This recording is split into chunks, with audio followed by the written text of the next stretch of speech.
Doctor السلام علیکم ورحمۃ اللہ وبرکاتہ۔ اللہ آپ کے سفر کو بہت آسان فرمائے، قبول فرمائے، اور جو دعا آپ نے درمیان میں کیا کہ اللہ تعالیٰ اپنی پسند کا دیندار بنائے، وہ اہتمام کے ساتھ مانگنا چاہیے، ہماری تو بڑی ضرورت ہے۔ دوسری بات یہ ہے کہ رمضان کے بارے میں ابھی ایک حدیث ملی جس کا مفہوم یہ ہے کہ سحری کے بعد سے لے کر افطار کے وقت تک ساری گھڑیاں قبولیت کی ہیں۔ ایک تو ہے افطار کے وقت، وہ الگ حدیث ہے، اور یہ الگ ہے۔ اس لیے اس وقت تو میں ایک ہی کام کر رہا ہوں، کچھ پڑھو نہیں تو مانگو، پڑھو یا مانگو۔ اب چلتے چلتے آدمی کچھ نہ کچھ پڑھتا ہی رہتا ہے، تو اس پڑھنے کے درمیان میں مانگنا بھی شروع کر دے، پڑھنے کے درمیان میں مانگنا شروع کر دے، اور خیالات سے آدمی نہیں بچ پاتا، دن بھر خیالات کی دنیا میں آدمی کھویا رہتا ہے۔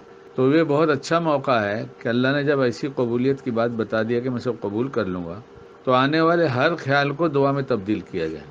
ضرورتیں یاد آئیں اس کو دعا میں بدل دیا جائے، کام کے خیالات آئیں اس کو بھی دعا میں بدل دیا جائے، بیکار خیالات آئیں اس کو بھی دعا میں بدل دیا جائے۔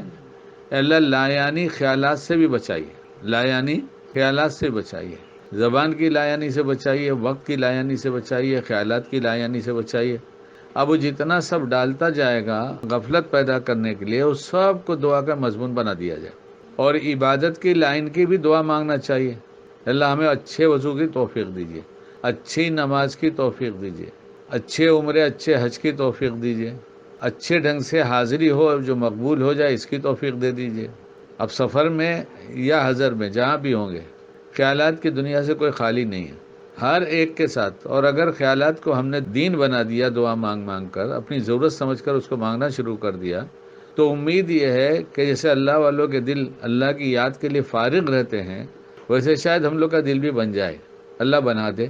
چونکہ اس وقت ہم لوگ روزے سے ہیں، قبولیت کی گھڑی ہے، جتنے دل ایسے اللہ نے بنائے جس پر ہر وقت اللہ کی رحمت اور پیار اور معرفت میں بڑھوتری ہوتی رہی، اور احسان والی کیفیت ایسی بنتی چلی گئی کہ وہ ہر لمحے اللہ کی یاد میں لگے، بظاہر دنیا کا کام بھی کرتے رہے تو بھی اللہ کی یاد میں لگے رہے۔ ایک دفعہ میں نے حضرت سے پوچھا تھا کہ حضرت یہ کیسے ہو سکتا ہے کہ دل اللہ کی یاد میں ہو اور ہم دنیا کے کام بھی کر رہے ہوں؟ حضرت نے فرمایا اس میں تو بہت آسان ہے یہ بات سمجھنا۔ پھر حضرت نے فرمایا کہ دیکھو، اگر کسی کا بیٹا کسی ایسے شہر میں چلا گیا، کسی کام سے گیا ہوا تھا، وہاں سے خبر آئی کہ وہاں فساد ہو گیا، اللہ فساد سے ہماری پوری امت کی سارے انسانوں کی حفاظت فرمائے۔ تو اب یہ اس کا باپ جو بھی کام کر رہا ہوگا وہ کام کرتا رہے گا، اور اس کے دل میں ایک خیال رہے گا پتہ نہیں بیٹے کا کیا حال ہے۔ تو یہ حضرت نے فرمایا۔ بعد میں پھر ایک خیال اللہ نے ڈالا، وہ عجیب بات سمجھ میں آئی کہ یہ بھی ہوتا ہے کہ کسی کا سر دکھ رہا ہوتا ہے، تو سر دکھتا ہے تو ہر وقت اسے ایک احساس رہتا ہے کہ سر دکھ رہا ہے، بولتا کچھ بھی نہیں، خیال مگر مستقل آتا رہتا ہے، حالانکہ کام دوسرے بھی کرتا رہتا ہے، اسی خیال میں نہیں رہتا، دوسرے بہت سارے کام دن بھر کے کرتا ہے، لیکن اسے خیال سے ایک بنا رہتا ہے پتہ نہیں بچے کا کیا حال ہے۔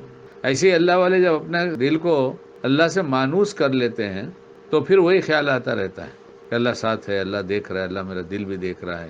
کام کچھ ہاتھوں سے کرتے رہتے ہیں لیکن خیال بنا رہتا ہے۔ کبھی جب فرصت ہوتی ہے تو خیال غالب آ جاتا ہے، پھر ان کو ایک کیف ملتا ہے، اس کیف کی وجہ سے کسی نے جو شعر کہا ہے، اب تو آجا اب تو خلوت ہو گئی، ہر تمنا دل سے رخصت ہو گئی۔ تو یہ خواجہ صاحب نے جو شعر کہا ہے، یہ خواجہ صاحب نے بیٹھ کر بنایا نہیں ہے، یہ ان کی کیفیت بن گئی تھی تو ان کو زبان سے اس طرح اس کا اظہار کیا ہے۔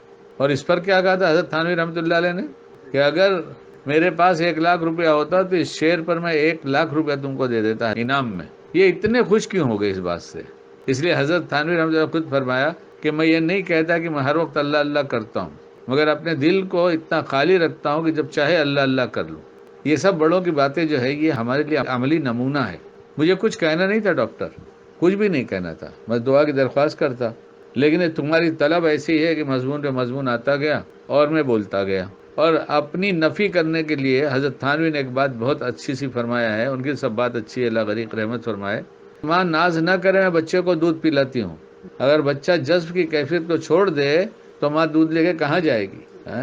اس لیے یہ ہمارے الفاظ ہیں، حضرت کے الفاظ تو ہوں گے کچھ بہت اچھے سے، اس لیے بس ہر چیز کو دعا میں تبدیل کرنے کی عادت بنا لی جائے، اور وہاں پر ایک تصور اور بنایا جائے، وہاں بیٹھ کر کہ جتنی رحمتیں اللہ کے نبی علیہ السلام کے اس روضے مبارک پر اتر رہی، اس کے کچھ چھینٹے ہم پر بھی پڑ رہے ہیں، یہ تصور بنایا جائے۔